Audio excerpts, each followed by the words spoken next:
So the reason I ask is that rhinestones are available in Designer Edition and up. So if you are using the Business Edition upgrade, you are all set. And so because this webinar is an overview of the Rhinestone panel, you will need at least Designer Edition to access the Rhinestone panel. So I know a small percentage of you are still using Basic Edition. Hopefully, as we go through this webinar, you'll see some of the benefits of Designer Edition. And if you do have any questions on what that software entails, feel free to ask that as well. Okay? We need a firearm sale. You guys are going to get a good coupon code at the end for attending live, so just keep that in mind as well. All right, so before I get started, put this in the questions part. I didn't do a poll for this. If you were to rank yourself on your skill level with Rhinestones and Silhouette Studio on a scale of 1 to 5, 1 being the worst, 5 being the best, what would you rank yourself as far as creating things with Rhinestones and Silhouette Studio? Libby goes a sparkly 5. Awesome. So we have a good range coming in here. So we have 1s, 2s, 3s. It's funny. We have some people who, we have a lot of 5s, not a whole lot of 4s. And then we also have a 6. So someone's really good. 3+. Awesome. So just to backtrack, I'm really sorry about that whole alarm thing that just happened. That was so embarrassing. Sorry. All right. So what we're going to go over today is keep in mind that this is a basic beginner webinar. All right. So this is going to be just an overview. I won't be doing super in-depth designing. What I will do is I'm going to show you how the Rhinestone feature can work with some of our new monogram fonts that we've come out with yet. So have you guys purchased any of those monogram fonts? So we came out with monogram fonts that are like circles and hearts and baseballs so that you can use them easily in Silhouette Studio. So I'm going to show you how to use them as well, and then I'm going to pair it with rhinestones to give you just an overall, idea of how these work. And just so you know, the new monogram fonts do have a coupon code going on right now that are 65% off. So this is a great way to implement the new font and get a good deal on them. Okay? So here we go. So let me go ahead and get started. So if you look at my screen right here, you'll notice that I am running Business Edition. So if you ever wonder what version of Silhouette Studio you're using, you're going to use this. You're going to look up here to the top corner. It says Business Edition.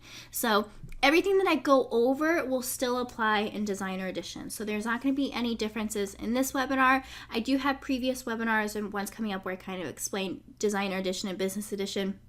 But for the sake of this one, everything will be available in Designer Edition as well. Okay? So right here, we have our toolbar on the right. So my mouse is over on the right side of my screen. And so you'll notice that you have all of your icons here. So when you are looking for the Rhinestone panel, in my opinion, I don't think the icon for the rhinestones actually looks like a rhinestone. And depending on what version of Silhouette Studio you're using, you may have to click a button to hide it. So my computer screen that I'm working on right now is fairly large. I have a big computer screen because I'm doing designing all day. But if you guys are working on a laptop, maybe these buttons may be cut off by how small your screen is. So if we have this little arrow here, this arrow right towards the top at the very bottom of this right toolbar, that shows you your new features, or not new features, that shows you features that are hidden in there. So depending on where it is, you wanna get your Rhinestone panel. So right here, this button right here is our Rhinestone panel, okay? So you can see rhinestones effect, all good. So how's everyone doing so far? Pretty easy. I'm just getting started. So Business Edition would be better, Becky asked. Yes and no. I have other webinars where I talk about it. Business Edition is great if you are picking up, if you want to be more efficient with your time, with your resources. I love Business Edition. If there's one reason I love it, it's because I can bring in any file type I want, which is a big deal. But it's all up to you. For me, $99, I think it's totally worth it. All right, so the top of our Rhinestone panel, we have Rhinestone Effect. So the way that Silhouette Studio has set up their software, and this is different from what you may remember in 3.0, if you're doing 3.0, is that Silhouette has shifted to a newish way of doing their buttons where it's a lot of icon based. So this is great because, you know, if someone has limited English or maybe you need to use this in another country, you can still make your way around because the icons are the same. It's just like how we have like international driving symbols. So we want to look at our icons, and the great thing about Silhouette Studio is that their icons are actually really helpful. So they're going to kind of guide you through it. So when in doubt, look at your icons. So right here, Rhinestone Effect, you're going to see the different rhinestones that we can do in here. All right, so let me go over here and I'm going to draw some shapes. So I have my rectangle and I'm going to do a circle. So do you guys, do I sound okay? Because someone just asked what's wrong with the sound. I know sometimes in the live broadcast, depending on what you're watching on your internet connection, it might garble a little bit. I will note that I do a separate recording outside of the webinar platform that I do. So if the sound is a little bit weird right now, the recording should be totally fine, all right? Okay, so everyone says I sound good. If there's issues with my sound, maybe I'm freezing sound, one, check your internet connection, but two, you may have to log out and log back in. Sometimes we have issues with that. So hopefully we're good over there. So I have my two shapes in here. I'm gonna go ahead and fill these in. So now you can see these are my shapes here. So whenever you're using the Rhinestone panel, you have to kind of remember the overall concepts with designing in Silhouette Studio and how our vinyl cutters work. So when we have these two shapes right here, this line around here is what your machine sees. So Silhouette doesn't care about the color you fill it in, because in reality, it's just looking for this line around here, and it's going to cut these lines. So remember that as we go on, because this will help us understand how the rhinestone fills work as we continue on. So let's go ahead, and I'm going to select the circle. And so Rhinestone Effect right here, this is none. So interestingly enough, nothing happens. So you're going to use none if you are converting things to rhinestones and you decide, hey, I don't want this to be rhinestones, I want it to go back to my original shape. That would basically take away that fill. Super easy. We're all set to go. So right here, we're going to go over, and so the next option is edge. So remember what I talked about with your lines? So let me go through and let me turn off my fill. So I'm in this top left corner. This is the quick fill option. I'm going to get this crosshatch here, take off my fill. So your machine or your software sees this line. Doesn't care what it's filled in. It doesn't matter. This is really what it's looking for.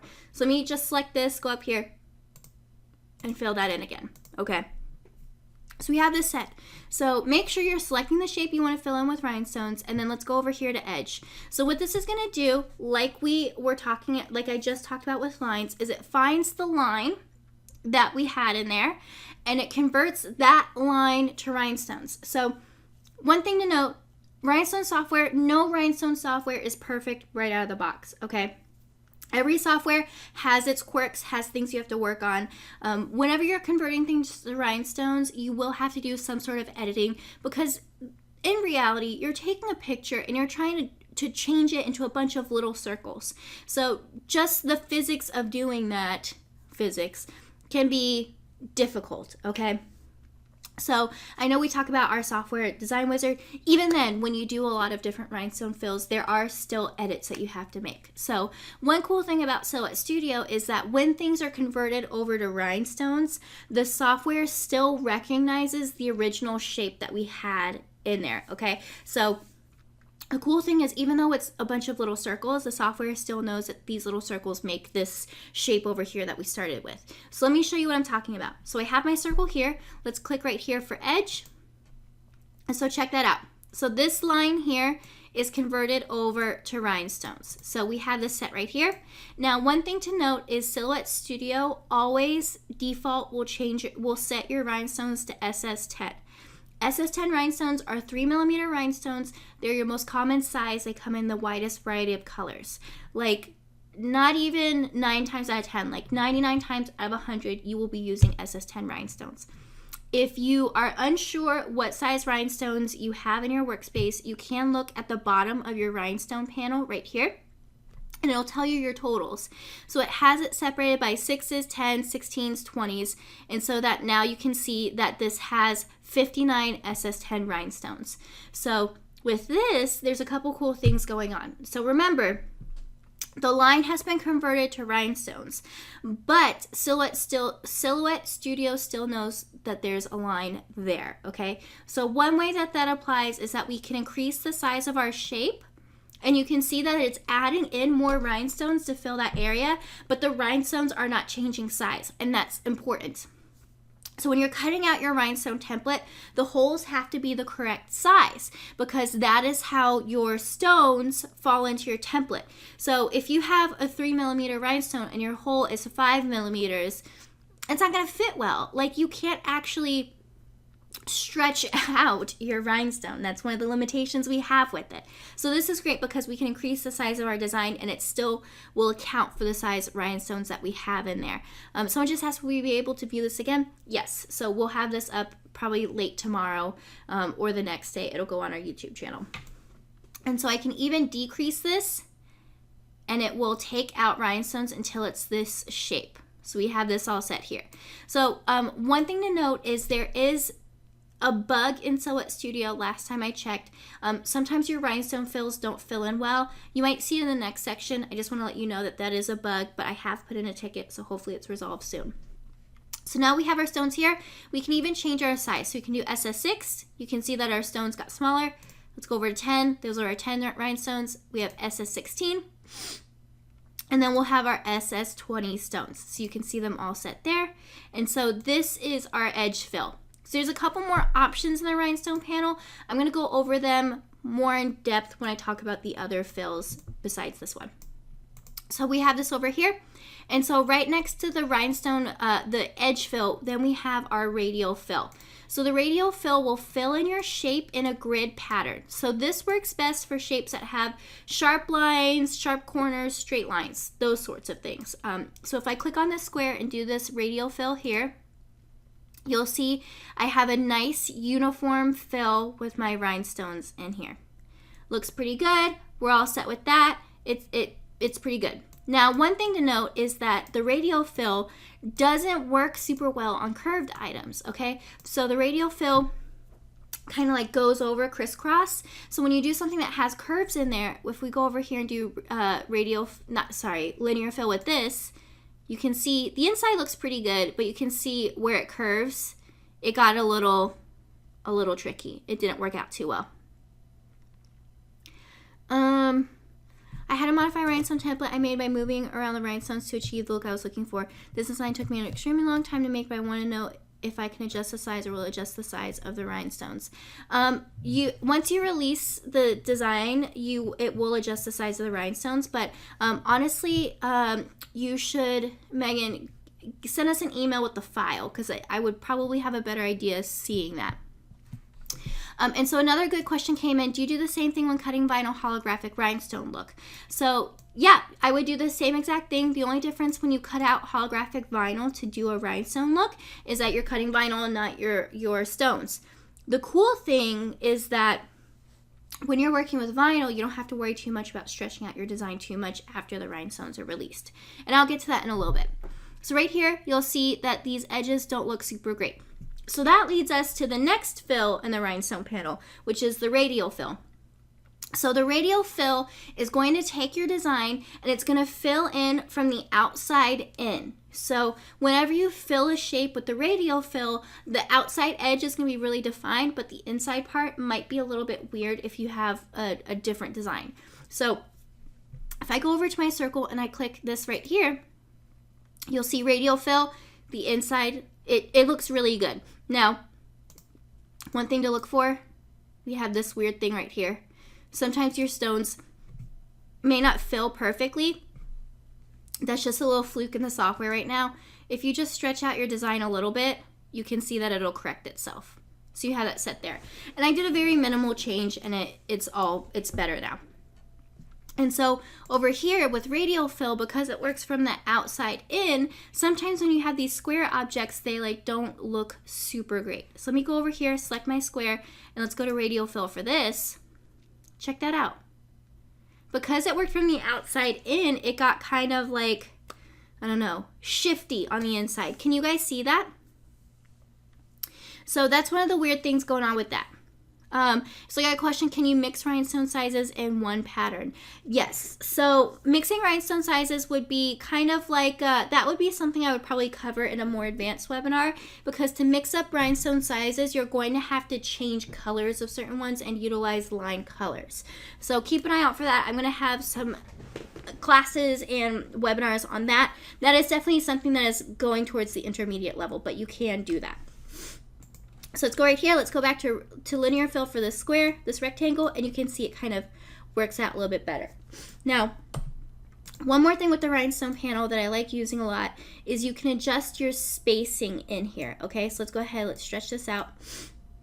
And so the default spacing is 0.039, which is fine. It's a good space. You can get your stones a little bit closer, especially if you're cutting with Magic Flock. So I'm going to go over here. I'm in my rhinestone panel, kind of towards the middle. I'm going to type in 0.022, hit enter. So now my rhinestones are a little bit closer, and I can fit a little bit more in my design. So you can see that the fill is a little bit weird. I'm just going to kind of stretch it out and fix that a little bit here. So you can see it'll adjust it like that. So now we have our rhinestones all set with that. So I'm going to delete that. So now what I'm going to do is I'm going to show you kind of how we convert an item over to rhinestones. And then I'm going to show you a really easy way to incorporate rhinestones into your vector design so you're not jumping straight to rhinestones right away. So I have my little anchor here. I just took this and traced it off a Google search. I am not selling this. I do not recommend doing Google searches and tracing pictures to sell. However, I do want to show you how this works, okay? So a more practical example with the rhinestone panel. So let's go over here. Let's select our anchor. If we do this first one, we have our edge fill. You can see the outside of our anchor has that nice edge look, but the inside of our design is gone. Someone says always an anchor. So for those of you who are new to my webinars, I always use anchors for my examples because one, I've accepted it. I'm that type of girl. But two, I think that this design does work really well to show the different fills. So yes, here's an introduction to webinars with Lisa Potts. You'll see an anchor at some point in time. So we have our anchor here. So this is not helpful if we want to do this with vinyl and rhinestones. Honestly, when you do an outline, it's nice, but this, you're not going to see the whole shape very well. So let's go over here and do linear fill. As you can see, the inside is filled pretty tightly. It looks nice, but then you have kind of weird areas like this circle here, and for some reason it didn't want to continue on over there, and like the little end parts could use some love. And now let's go over and do our radial fill. So check this out. The outside edge is pretty clear. Like if you were to like blur your vision and look at this, it does look like a good anchor. However, that fill in there is like, it's not doing super great. So whenever we're converting things over to rhinestones, we kind of have to like weigh our options. What option will give me the least amount of editing after the fact? So for those of you who are still new to rhinestones, one thing to keep in mind is that your templates, you will cut one time and then you reuse them over and over again. So the difference between vinyl and rhinestones is that for a vinyl design, if you do 5 shirts, you're going to have to cut out your vinyl 5 times and weed it 5 times. For a rhinestone shirt, you're going to cut it out 1 time and then you're going to brush your stones in for all your shirts. So what that means for us is that the initial editing that we do can take a little bit longer, but keep in mind that you're still saving time with your material and your production time. So right here, we have our radial fill. If we go over here to our linear fill, we can see, I think that this is a better start, okay? So if you guys had to vote, radial fill or linear fill, which one would you start with? Let me go ahead and get some water while you guys are giving me an answer. So go ahead and type in the questions box what you would start with.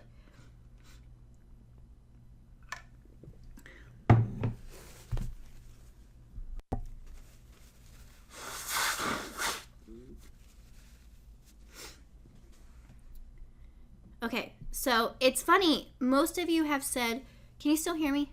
Okay, cool. Most of you have said what I typically do, but it's funny to see how people think differently. So I am going to start with the linear fill.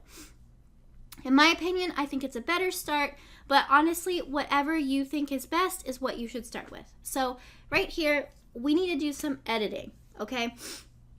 So this is where the rest of the rhinestone panel comes into play. So we're gonna go right here, and at the bottom of our rhinestone panel, we have release rhinestones. So let's select our object and do release rhinestones. So basically what this is doing is it's doing one big ungroup of our design. So one way you can tell your rhinestones are released is that you'll see that each rhinestone has a little square around it. That means they're individual objects that can be edited. So I'm going to click off of there, and I'm going to go over and start doing some editing. So the first thing that I've noticed about this design is that it needs more space over here. So I'm in the top of my workspace, I'm going to do my drag over zoom. So I just drew a box around where I wanted to zoom to, and so I need to add more rhinestones over here. So I'm going to grab these rhinestones, and this is my favorite trick. For those of you who do webinars with me, you'll know I love doing this. I'm going to hold down the Alt button. You can see my mouse is changing to a plus sign. So this means I'm about to make a duplicate. So I'm going to click and drag and create copies over here. And I'm just going to kind of stagger them on this side. So you can see I have this set like this. And I'm going to make one more copy and bring this in between these here. And then I'm just going to use my arrows to fix that. So the reason why I did a duplicate is because I wanted to carry over all the same properties of these stones. So because I converted this over to rhinestones, I know that these are the right size, and these are my SS10 rhinestones. So if I make a duplicate of it, I'm carrying over exactly what I need. So you can see I have this all filled in, and so now I can focus on my little anchors over here. I thought I had to sneeze. Sorry, guys. So now I can focus on this little anchor part over here. So you can see that this spacing is kind of weird. So I'm going to kind of take my mouse, bring this down, and then honestly, I can probably bring this down a little bit. And let's do our Alt and kind of fix this, maybe add another rhinestone in here to kind of even this out. All right, so we have this set like this. And then this little guy, you can see, can fit in here, but now you can see that these stones are kind of spaced a little unevenly. So let's go right here. Let's bring this over. And so I'm taking my mouse and dragging over this. So one thing with working with a rhinestone panel is you have to know what tools pair well with the rhinestone panel. So if you can't see the screen, if you're watching on iPad, you might need to just turn your iPad or use the slider. So right here, we want to distribute the spacing here. So one thing that pairs well with rhinestone editing is we're going to go over to our transform panel, which is underneath our text tool. And then right here at the bottom, it says spacing. So we have horizontal and we have vertical. So the way it works is it's going to take the first object in a sequence. So in this case, it's going to be this stone, and it's going to redistribute everything in between it evenly. So this helps with our whole designing. So let's go over here. Let's respace this horizontally, and now we have that respaced. Did you guys see that okay? Do you guys want me to do that again? I'm going to hit Control Z. Okay, so let's go over here. I'm going to drag all these over, and I'm going to go over and space that horizontally. Okay, so let me go over here, and I actually don't like how the end of this looks. So I'm going to kind of bring this over and nudge that down. Okay, so let's click this button to see everything. And so now we've kind of evened this out a little bit. So you can see that it's set right here. And then this guy, I'm just going to delete that guy. And so we have that a little more evened out. I'm not going to touch this side because you know what needs to be done. I'm going to kind of just show you that sort of editing there. So that's kind of what we would have to do. Keep in mind, we would edit it one time, and then we can save this and cut it out. So when we want to cut this out, the last thing you want to do is you want to draw a square around it. This square is helpful because one, if you're doing multiple colors, this is the square you use to align your design. But two, this helps you weed up your magic flock from your roll without having to waste your material. So you can just find the square, be able to peel it up. Will this be easier to perform the wizard? Yes and no. Honestly, this sort of rhinestone converting is pretty comparable in both software. The real difference you're going to find between Designer Edition and the Wizard as far as working with rhinestones is when you want to do advanced rhinestone editing, so a lot of redistributing, changing colors, selecting by color, selecting by size, then that's where the wizard comes into play. But if you're just starting out and you want to start incorporating rhinestones, Silhouette is awesome. And so do you always use Magic Flock for rhinestones? So that's a good question. So Magic Flock is the template material to create your rhinestone design. So Magic Flock is what we make. It cuts out little holes in it, and then you'll put your design down and brush your stones in there. So yes, we always use Magic Flock. There are other template materials out there. However, I will say that I've used a lot of them and I've had a lot of difficulty with them. So we have this all set right here. So do you guys have any questions on converting an object to rhinestones? Did you want me to repeat anything? What do you guys think of that? So hopefully this gives you like a good idea of how to use the rhinestone panel, like what the buttons mean. Do you guys have any questions on any of these buttons? And sorry, I sound a little stuffy. I'm working through, but I know that I feel a little I feel a little foggy right now. So I'm making my way through. So my biggest piece of advice as far as doing your rhinestone editing and releasing your rhinestones is that when you release your rhinestones, it's basically doing a really, really big ungroup. So please give your computer time. If it kind of like freezes up, don't click a bunch of stuff. Just let it do its work and it'll kind of go from there. What's the freehand used for? So that's a good question. So freehand, so remember a while back when I said when you convert things to rhinestones, it still remembers that it's a shape. So let me go over here and draw another square. And let me kind of copy this and put this in a new document. When Silhouette still read the line, how do you get them to cut the line and not cut the circles? So what you want is you just want it to cut the circles if you're doing rhinestones. Now if you're doing just the line, I would take off the rhinestone fill. So let's just go right here. Let's paste this in here. So remember how I said that it cuts, it finds the line and puts stones on it? So let's go right here and we have our rhinestones here, and let's go ahead and fill these in black. Okay, so here are my rhinestones. It's filled in black. Now, one thing to note is we can check out our lines by using point editing, okay? How many of you have done point editing before, or maybe you accidentally got to it? Lucretia, yes, of course. If you have any, like, you know, your questions do not end at this webinar, okay? We are always here. We love answering your questions. So if you have questions, please don't think that you can only ask them during a webinar. You can call us, you can email us, anything that is convenient for you. So let's go right here and let's double click to get me into point editing mode. So check this out. Let me zoom in.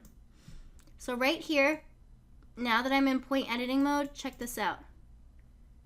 Let me zoom in a little bit more. We can see our points on here and we can edit it. So the cool thing is it still knows that there are lines on here and there are points, and it's putting rhinestones on this line. Okay, does this make sense? So that is, there it is. I'm sorry, that sneeze happened so quickly. So we can have this something like this. So the freehand option uses this point editing or uses these line options to the effect. You know what's funny is I'll ask you guys questions like, do you see that? And I'll get like 1 or 2 responses. And then when I sneeze, it's just a constant strain of bless you, bless you, bless you, bless you. Thank you. So someone asked, how do you get to point editing mode? There's 2 ways to get to point editing. One, you can click on your shape, go right here, go to point editing. It's right here under your select tool. Or you can double click on your shape and it takes you to point editing mode. Moon. I said moon. Mood isn't right either. It's mode. I did take some Dayquil earlier, which might be why I'm acting a little weird. All right, so keeping that in mind, that's how the freehand works. So let's go right here. Let's do freehand.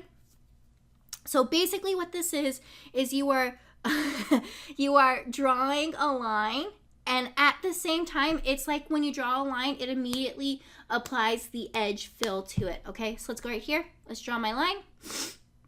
And now we have our freestyle going on here. All right. So one cool thing about freestyle is because it knows it's an object and it knows it's adding in rhinestones, you don't end up getting overlapping rhinestones. So I'm going to go straight through my design a couple times and show you. Okay. So let's go right here. I just released my mouse and let me fill this in because I know it's a little harder to see on your screen. So let's check this out. So look at this. So when I zoom in, you'll see that none of the stones are overlapping, which is really cool. So this will be great. Someone says a sparkly signature. Exactly. I've used this once or twice to do like fake signatures and do it in rhinestones. It gets a little tricky, but hey, it's really, really cool. Is there a way to do it where it duplicates the move on all 4 sides at the same time? Yes and no, Mark. Honestly, if you're going to do something like that, I would just use the scale button for that as well. I'd have to look into that a little bit more too. So that is our freehand option in here, okay? So I'm going to show you one more thing. Do you guys have any questions on that, or are you ready for one last example?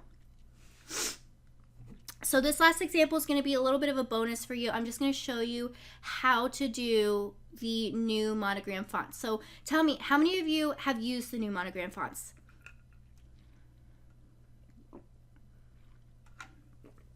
I like them a lot. So the I don't know, the problem that a lot of silhouette users have with monogram fonts, especially the circles and things where like the letters, there are 3 forms of a letter, is that a lot of times when you purchase a monogram font from someone, there's like a chart or something that you have to look at to figure out how to get the reverse of the last letter.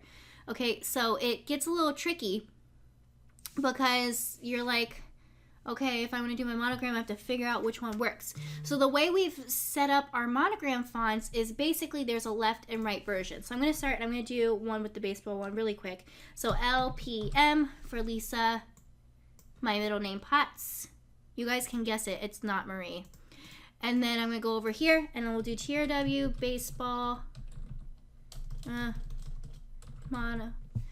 Sometimes it searches and sometimes it doesn't. Oh, I don't have the baseball one right now because I just got a new computer, so I forgot to install those fonts. Nope, you guys have not guessed my middle name, but Rhonda, I would like that middle name. She guessed Marvelous. That was pretty nice. So let's go right here, and we'll do TRW, thick mono, and then we have 2L, 3L, and 4L. So I'll be totally honest with you. If you guys were in my webinar last week where I went over the monogram fonts, it's a little embarrassing, but I didn't know what those 3Ls, 2Ls meant, okay? So when I did the 2L, I was like frustrated because they didn't have a left version and a right version. So with the fonts, if they say 3L, it's a 3-letter font. And the 3-letter font is going to come with a left version and a right version. So if you have a 2-letter font, you're just going to do uppercase and lowercase and you're set. But I was like, there's something wrong with this. No, there was something wrong with me. So let's go over here. Let's fill in my shape so you can see a little bit better. So I have LPM. And then let's go ahead and do my font again. So TRW thick mono. And it's 3L. So we have our LP. And then my M is still in the left version. Okay. So that doesn't look good, okay? So I know some of you are in California, so you guys don't think monograms look good to begin with, but this especially does not look good. So this is where the font comes into play, okay? So the fonts come with a left version and a right version. The cool thing is that Silhouette does recognize when there are multiples of a version, so they kind of nest them together. So let me go over here. Let's select my M and then check out this little arrow. See this? It's like BIU, bold, italic, underline. Then this little arrow, click it. We're going to switch that to right. Boom. There is my monogram. Someone says, bummer, the L looks like a G. Yeah, I don't know. That's the thing when you do monograms with shapes, is sometimes they work out super great, and every now and then they don't look super awesome. Okay, so let me do my monogram. And I have this set here, okay? So I want to add rhinestones to this pretty easily. So I'm going to make a circle. So I'm going to hold down Shift. Oh my goodness. I am going to tell Matt all these unhappy things you're saying about this font? Oh my goodness, everyone's saying, I don't like this letter, I don't like that letter. So we have this set right here, and so I'm going to add my circle around my design. So, Christina goes, Matt will get over it. Sorry, it was just so funny. Normally, if I threaten to tell Matt, everyone's like, no, don't tell Matt. But you guys are like, nope, don't care. Okay, so I drew my circle around my design. I'm going to even fill it in so you can see it. So I'm going to right click, send that to back. Okay, so here's my little circle around here. So the one thing that I love doing about rhinestones is I have my circle here, and I can go over to my rhinestone panel, do edge, and check it out. Easy peasy. We have a rhinestone outline around our design. But let's say we want to have a couple lines of rhinestones. So let's go ahead. I went and took off the fill, and we are going to use my favorite tool in Silhouette. I use the offset tool all the time. So let's go over to the offset panel. It's this little star. So what the offset does is it creates a line to the outside or the inside of your design. For this one, I'm going to go over here and do it to the outside. So let's do offset. So my default distance is 0.125. I'm going to increase the distance a little bit. So instead of 0.125, I need to account for the width of my rhinestones, okay? So when rhinestones are placed on a line, the center of the rhinestone is right on the line. So when you have your line here, you have to account that half of the rhinestone is going to be on the other half of it. So we need to increase the distance between our two lines. So let's go ahead, and I'm going to increase it to like 0.135 and then hit apply. And so now we have our design here. So let's go ahead, let's do our first circle.